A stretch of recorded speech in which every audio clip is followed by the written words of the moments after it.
Hi, it's Suze Montgomery again, showing you from the Manja Kitchen how easy it is to make food.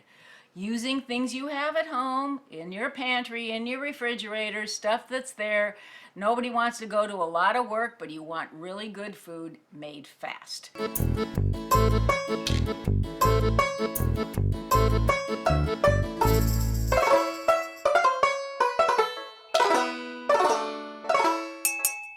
So this is one of my family's very favorite recipes, and I came up with this thing probably 25 years ago on a whim.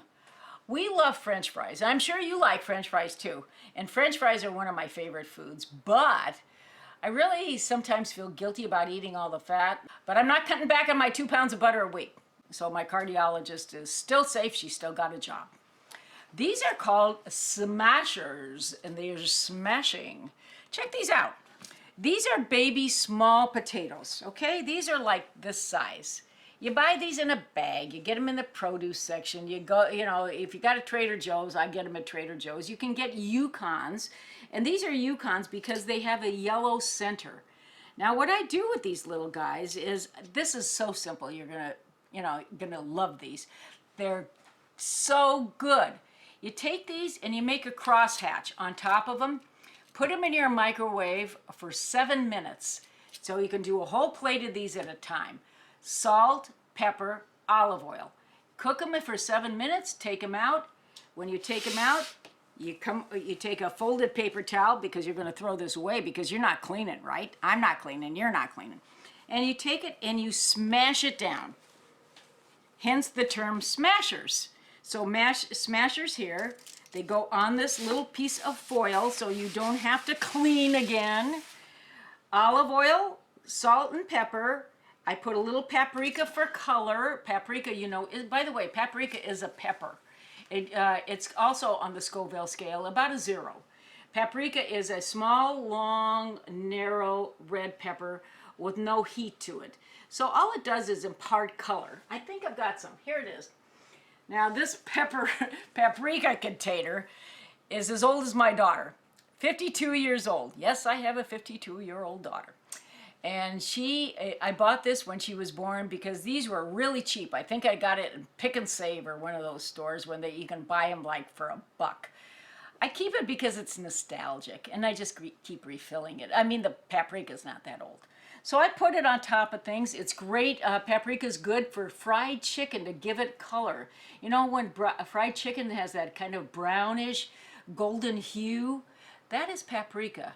That is not because of the fat in the way it's cooked. It's paprika that gives it the color. Paprika is the stuff you put on your, deviled eggs? Everybody uses this stuff. It's not unusual, but when I put it on here, it imparts color. And it makes you're eating with your eyes. Back to that again.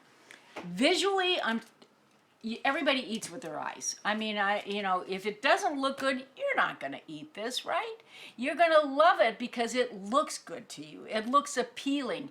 And shiny food, if you remember one of our other shows, and if you haven't seen them, you should. Shiny food is always better. Shiny food, everybody likes shiny food. You know that shiny ball in the middle of the room like politics right now? Same thing. So shiny food is always better.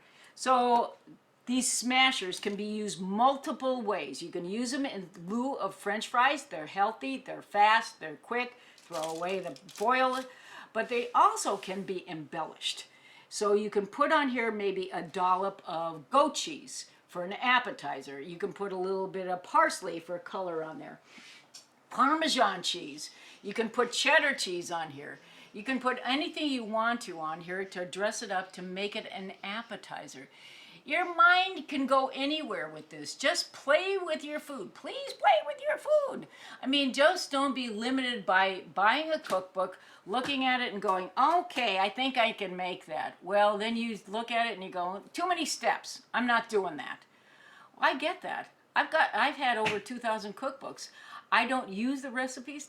I shouldn't tell you this, but I don't use the recipes in cookbooks. I use them for ideas, what food should look like after you make this recipe. if I've got one huge failing, I've got many, but this is in food, I'm not good at presenting the way food should look. I have no artistic ability. My right side of my brain is gone. I'm lateral, I'm analytical, I'm a nerd, so my left side of the brain is hyper attenuated. So that's the way I think.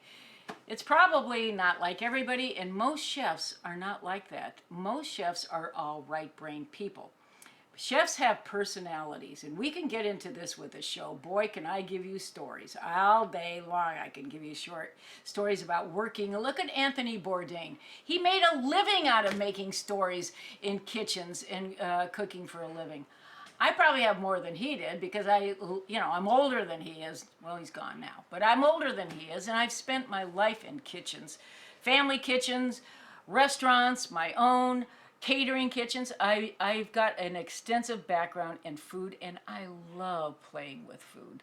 Play with your food. So this also, before you go to serve these, when they're nice and hot, I've got a spray bottle. And in there is water, just a teeny bit of water, but mostly malt vinegar. You know fish and chips? You like fish and chips? I love the taste of malt vinegar.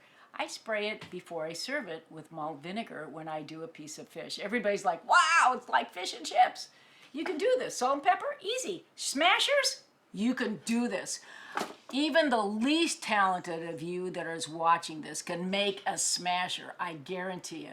Or, if you're lucky enough, get the old man to do it, or grab one of the kids. Everybody can make a smasher, and I think they're smashing. Manja!